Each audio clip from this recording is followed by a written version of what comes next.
Chapter 1 The Picnic On the great western prairies of Dakota is a little town called Edgeley because it is on the edge of civilization, a very big word, which means some folks have found a better way to live than other folks.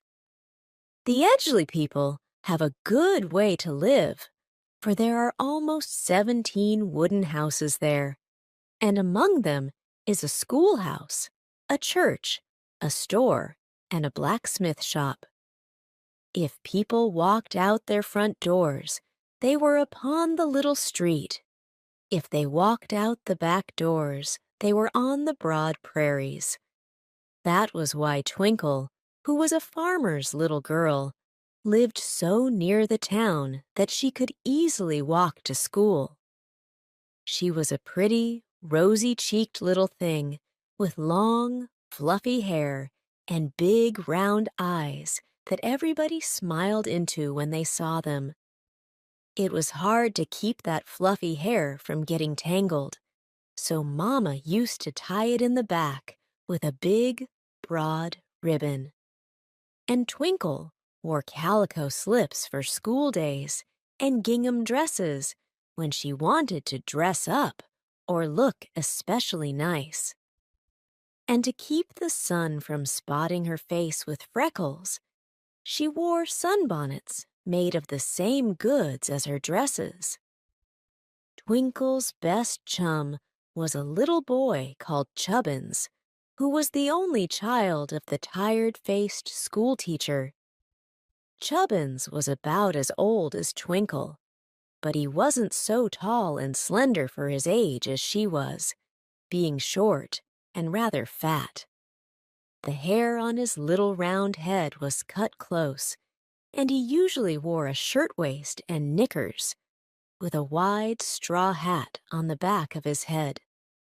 Chubbins' face was very solemn. He never said many words when grown folks were around, but he could talk fast enough when he and Twinkle were playing together alone. Well, one Saturday, the school had a picnic, and Twinkle and Chubbins both went.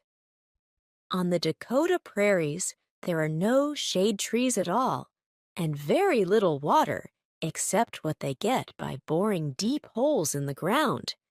So you may wonder where the people could possibly have a picnic.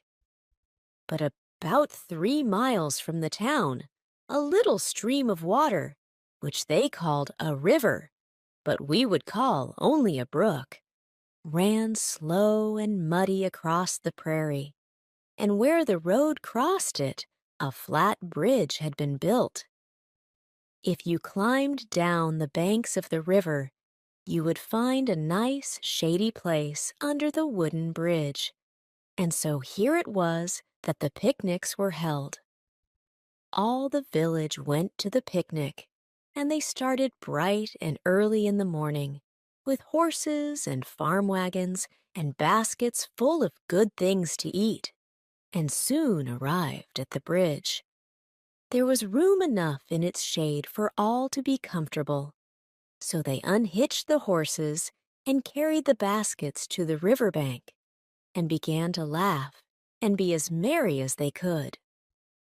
Twinkle and Chubbins, however, didn't care much for the shade of the bridge. This was a strange place to them, so they decided to explore it and see if it was any different from any other part of the prairie. Without telling anybody where they were going, they took hold of hands and trotted across the bridge and away into the plains on the other side. The ground here wasn't flat, but had long rolls to it, like big waves on the ocean, so that as soon as the little girl and boy had climbed over the top of the first wave, or hill, those by the river lost sight of them. They saw nothing but grass in the first hollow, but there was another hill just beyond, so they kept going and climbed over that too. And now they found, lying in the second hollow, one of the most curious sights that the western prairies afford. What is it? Asked Chubbins, wonderingly. Why, it's a prairie dog town, said Twinkle. Chapter 2, Prairie Dog Town. Lying in every direction and quite filling the little hollow were round mounds of earth, each one having a hole in the center. The mounds were about 2 feet high and as big around as a wash tub, and the edges of the holes were pounded hard and smooth by the pattering feet of the little creatures that lived within. "Isn't it funny?" said Chubbins, staring at the mounds. "Awful," replied Twinkle, staring too. "Do you know, Chub, there are animals living in every single one of those holes?" "What kind?" asked Chubbins. "Well, they're something like squirrels, only they aren't squirrels," she explained. "They're prairie dogs." "Don't like dogs," said the boy, looking a bit uneasy. "Oh, they're not dogs at all," said Twinkle. "They're soft and fluffy and gentle." "Do they bark?" he asked. "Yes, but they don't bite." "How do you know, Twink?" "Papa has told me about them lots of times. He says they're so shy that they run into their holes when anybody's around.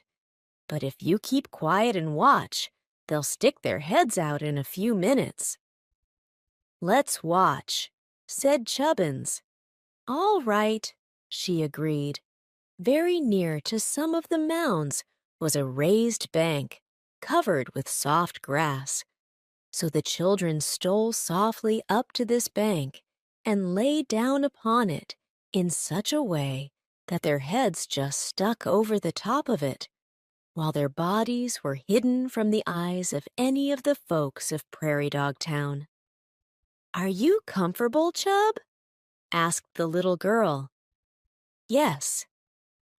"Then lie still and don't talk, and keep your eyes open, and perhaps the animals will stick their heads up."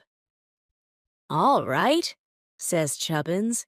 So they kept quiet and waited, and it seemed a long time to both the boy and the girl before a soft, furry head popped out of a nearby hole, and 2 big, gentle brown eyes looked at them curiously.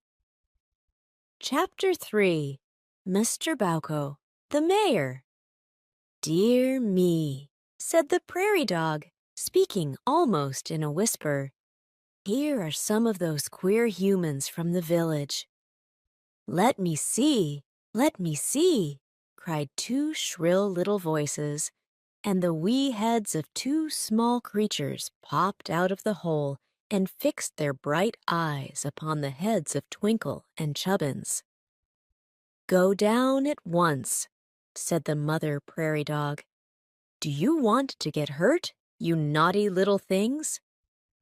"Oh, they won't get hurt," said another deeper voice, and the children turned their eyes toward a second mound, on top of which sat a plump prairie dog, whose reddish fur was tipped with white on the end of each hair. He seemed to be quite old, or at least well along in years, and he had a wise and thoughtful look on his face. "They're humans," said the mother. "True enough, but they're only human children and wouldn't hurt your little ones for the world," the old one said. "That's so," called Twinkle. "All we want is to get acquainted."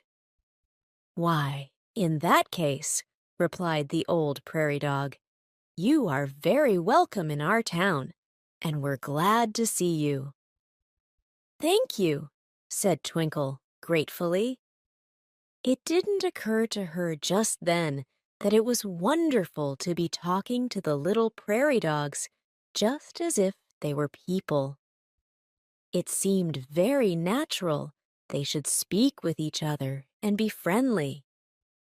As if attracted by the sound of voices, little heads began to pop out of the other mounds, one here and one there, until the town was alive with the pretty creatures, all squatting near the edges of their holes and eyeing Chubbins and Twinkle with grave and curious looks.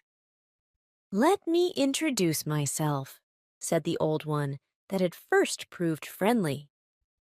"My name is Bowko, and I'm the mayor and high chief of Prairie Dog Town." "Don't you have a king?" asked Twinkle. "Not in this town," he answered. "There seems to be no place for kings in this free United States, and a mayor and high chief is just as good as a king any day." "I think so, too," answered the girl. "Better," declared Chubbins. The mayor smiled, as if pleased. "I see you've been properly brought up," he continued. "And now let me introduce to you some of my fellow citizens.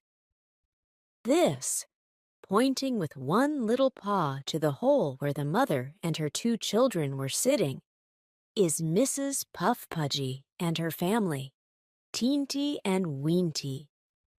Mr. Puff Pudgy, I regret to say, was recently chased out of town for saying his prayers backwards." "How could he?" asked Chubbins, much surprised. "He was always contrary," answered the mayor with a sigh, "and wouldn't do things the same way that others did.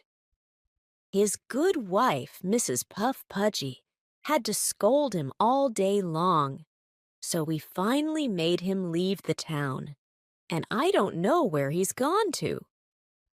"Won't he be sorry not to have his little children any more?"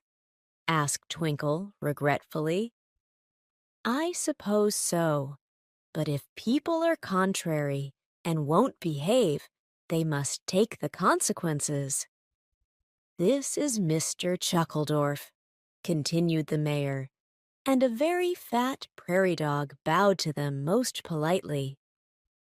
"And here is Mrs. Fuzzcomb, and Mrs. Chatterby, and Mr. Sneesley, and Dr. Dosem." All these folks bowed gravely and politely, and Chubbins and Twinkle bobbed their heads in return until their necks ached, for it seemed as if the mayor would never get through introducing the hundreds of prairie dogs that were squatting around. "I'll never be able to tell one from the other," whispered the girl, "'cause they all look exactly alike."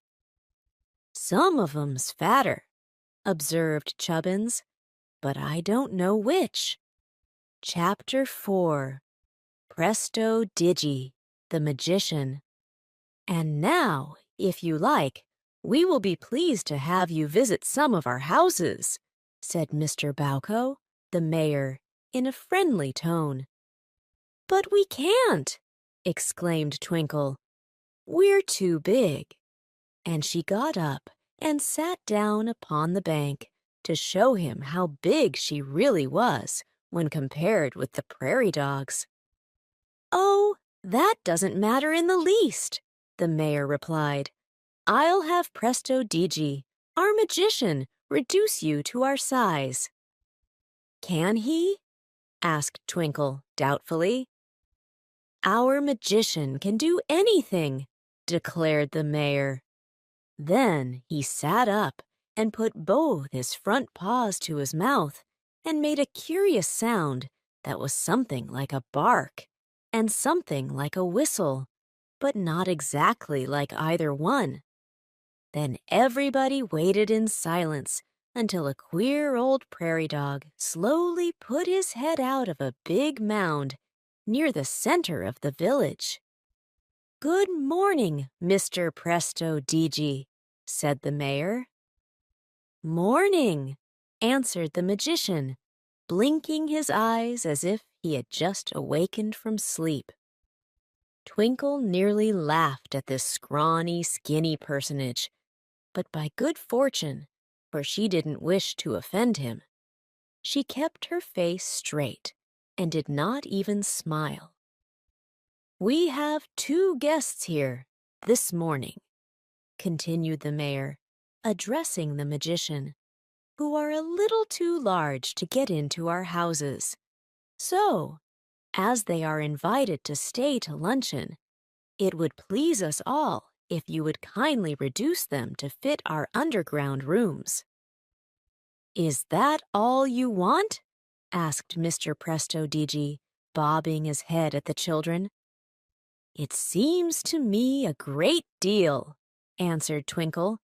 "I'm afraid you never could do it." "Wow!" said the magician in a scornful voice that was almost a bark. "I can do that with 1 paw. Come here to me, and don't step on any of our mounds while you're so big and clumsy." So Twinkle and Chubbins got up and walked slowly toward the magician, taking great care where they stepped. Teenty and Weenty were frightened and ducked their heads with little squeals as the big children passed their mound. But they bobbed up again the next moment, being curious to see what would happen. When the boy and girl stopped before Mr. Presto-Digi's mound, he began waving one of his thin, scraggy paws, and at the same time made a gurgling noise that was deep down in his throat. And his eyes rolled and twisted around in a very odd way. Neither Twinkle nor Chubbins felt any effect from the magic, nor any different from ordinary, but they knew they were growing smaller because their eyes were getting closer to the magician. "Is that enough?" asked Mr. Presto after a while. "Just a little more, please," replied the mayor. "I don't want them to bump their heads against the doorways." So the magician again waved his paw and chuckled and gurgled and blinked, until Twinkle suddenly found she had to look up at him as he squatted on his mound. "Stop!" she screamed. "If you keep on, we won't be anything at all." "You're just about the right size," said the mayor, looking them over with much pleasure.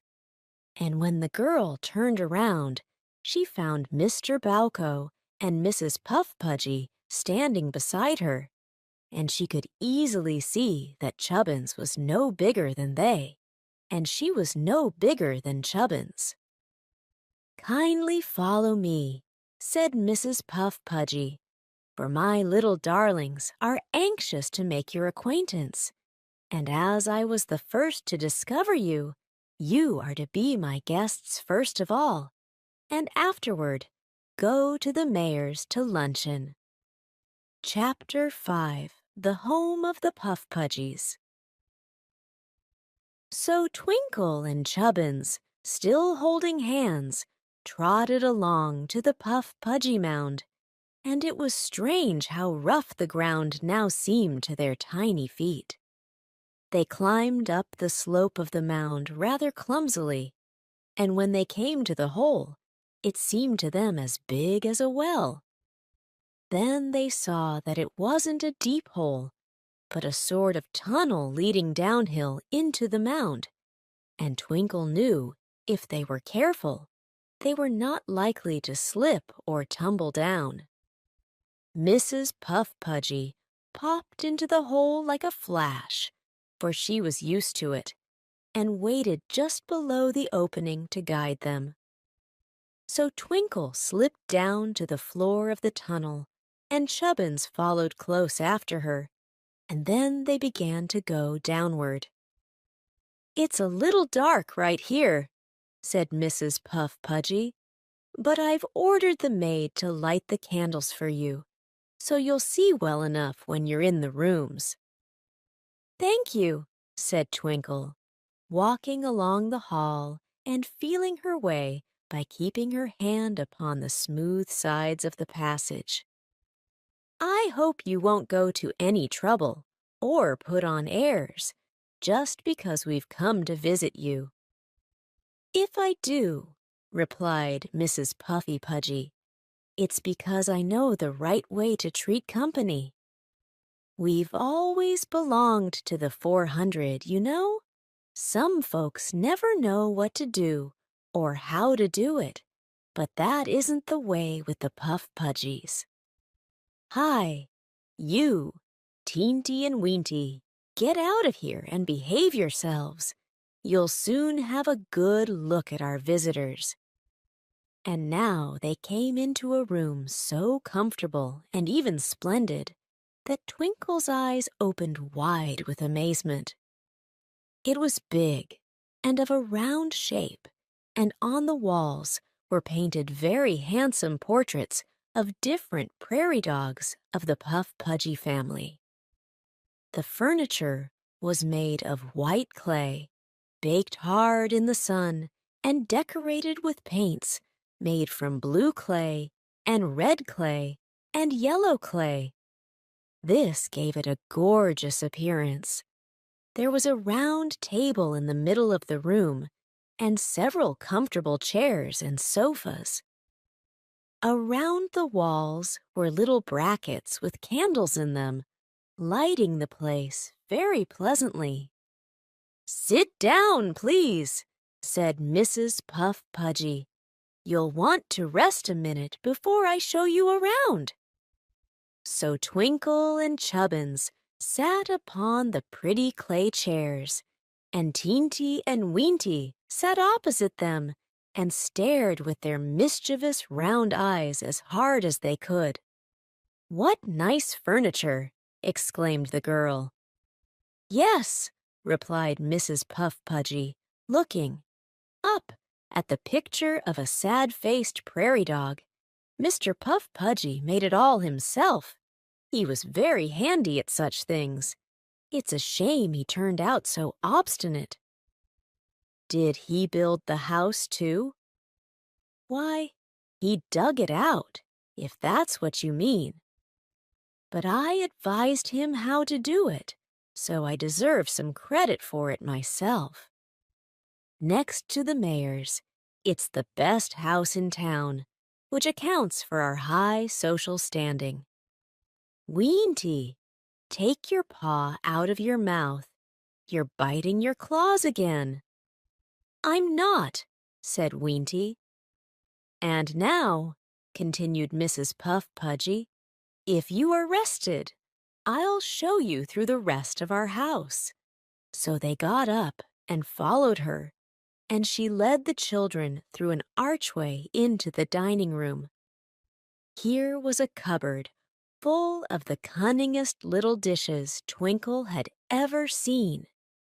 They were all made of clay, baked hard in the sun, and were of graceful shapes and nearly as smooth and perfect as our own dishes. Chapter 6. Teenty and Weenty. All around the sides of the dining room were pockets or bins in the wall, and these were full of those things the prairie dogs are most fond of eating. Clover seeds filled one bin, and sweet roots another. Dried mulberry leaves, that must have come from a long distance, were in another bin, and even kernels of yellow field corn were heaped in one place. The Puff Pudgies were surely in no danger of starving for some time to come. "Teenty, put back that grain of wheat," commanded the mother in a severe voice. Instead of obeying, Teenty put the wheat in his mouth and ate it as quickly as possible. "The little dears are so restless," Mrs. Puff Pudgy said to Twinkle, "that it's hard to manage them." "They don't behave," remarked Chubbins, staring hard at the children. "No, they have a share of their father's obstinate nature," replied Mrs. Puff Pudgy. "Excuse me a minute, and I'll cuff them," It'll do them good." But before their mother could reach them, the children found trouble of their own. Teenty sprang at Weenty and began to fight because his brother had pinched him, and Weenty fought back with all his might and main. They scratched with their claws and bit with their teeth and rolled over and over upon the floor, bumping into the wall and upsetting the chairs, and snarling and growling all the while like two puppies. Mrs. Puff Pudgy sat down and watched them, but did not interfere. "Won't they hurt themselves?" asked Twinkle anxiously. "Perhaps so," said the mother. "But if they do, it will punish them for being so naughty. I always let them fight it out, because they are so sore for a day or two afterward that they have to keep quiet, and then I get a little rest." Weenty set up a great howling just then, and Teenty drew away from his defeated brother and looked at him closely. The fur on both of them was badly mussed up, and Weenty had a long scratch on his nose that must have hurt him, or he wouldn't have howled so. Teenty's left eye was closed tight, but if it hurt him, he bore the pain in silence. Mrs. Puff Pudgy now pushed them both into a little room and shut them up, saying they must stay there until bedtime. And then she led Twinkle and Chubbins into the kitchen and showed them a pool of clear water in a big clay basin that had been caught during the last rain and saved for drinking purposes. The children drank of it and found it cool and refreshing. Then they saw the bedrooms and learned that the beds of prairie dogs were nothing more than round hollows made in heaps of clay. These animals always curl themselves up when they sleep, and the round hollows just fitted their bodies. So, no doubt, they found them very comfortable. There were several bedrooms, for the Puff Pudgy house was really very large. It was also very cool and pleasant, being all underground and not a bit damp. After they had admired everything in a way that made Mrs. Puff Pudgy very proud and happy, their hostess took one of the lighted candles from a bracket and said she would now escort them to the house of the Honorable Mr. Bowko, the mayor. Chapter 7. The mayor gives a luncheon. "Don't we have to go upstairs and out of doors?" asked Twinkle. "Oh, no," replied the prairie dog. "We have halls connecting all the different houses of importance. Just follow me, and you can't get lost." They might easily have been lost without their guide, the little girl thought, after they had gone through several winding passages.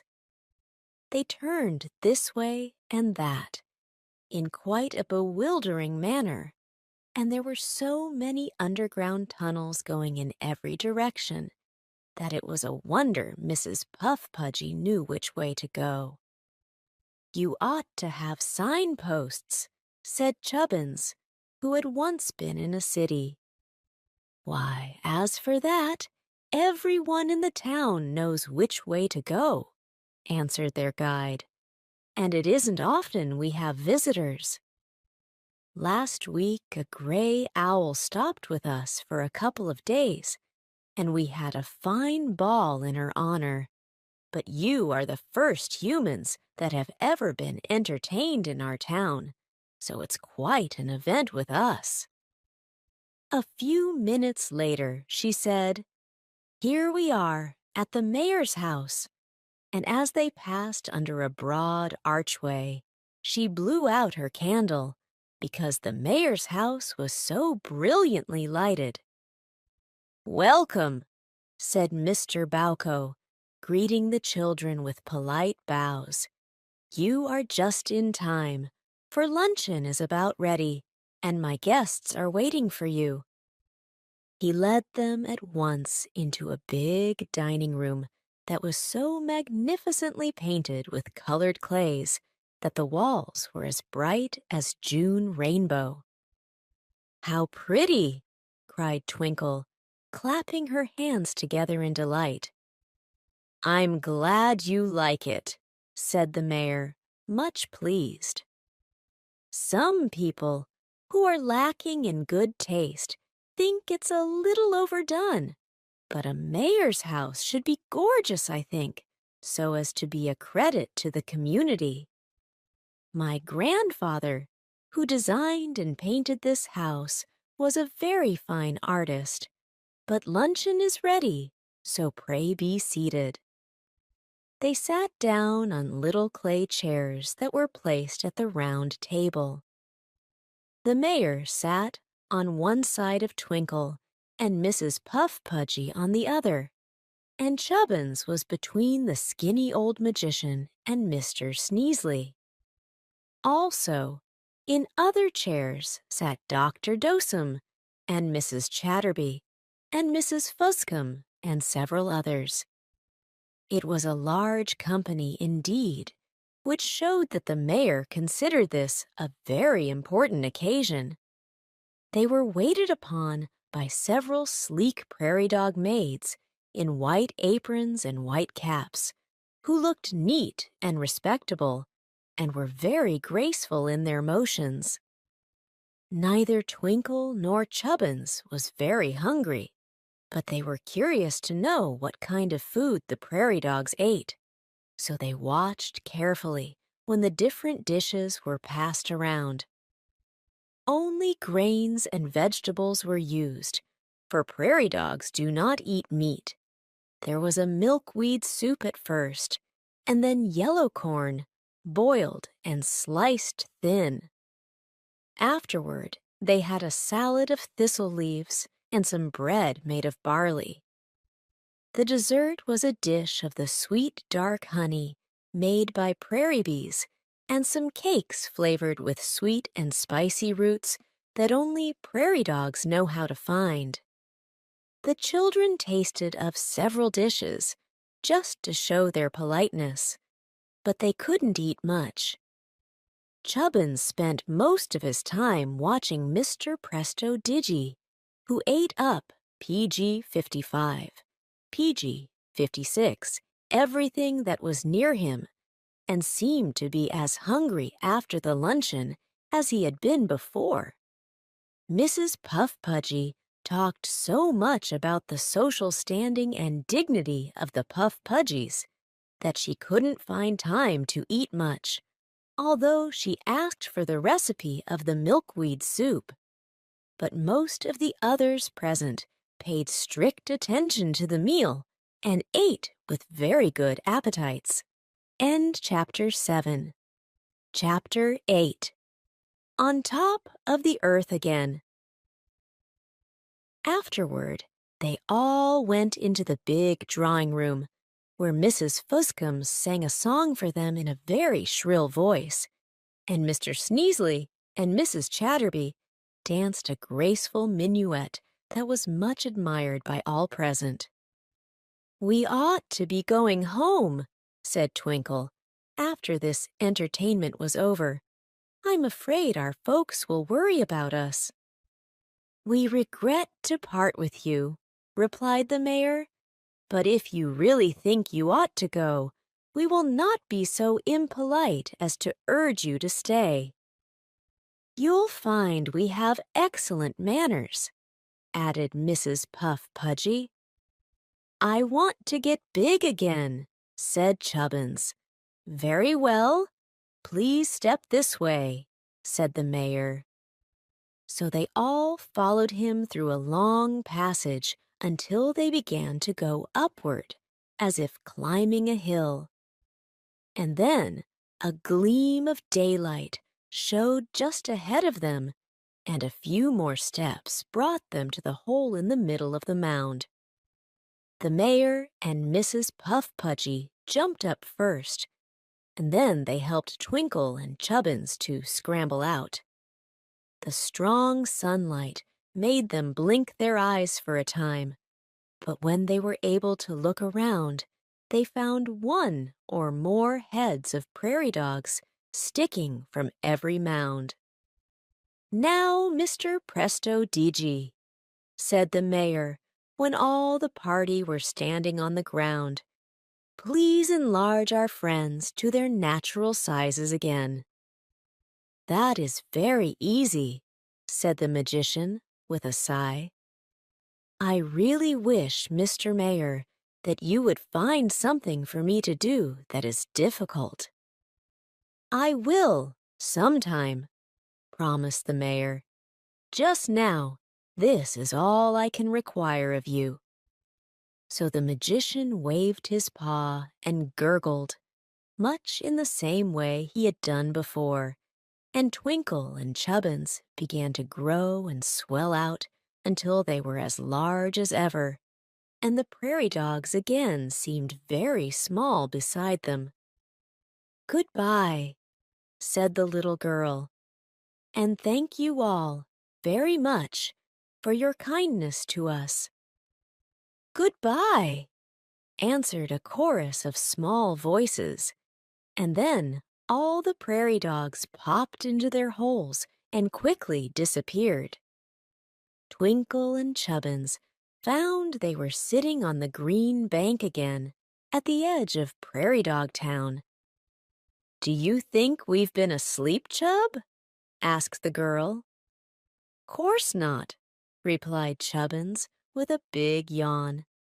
"It's easy enough to know that, Twink, 'cause I'm sleepy now,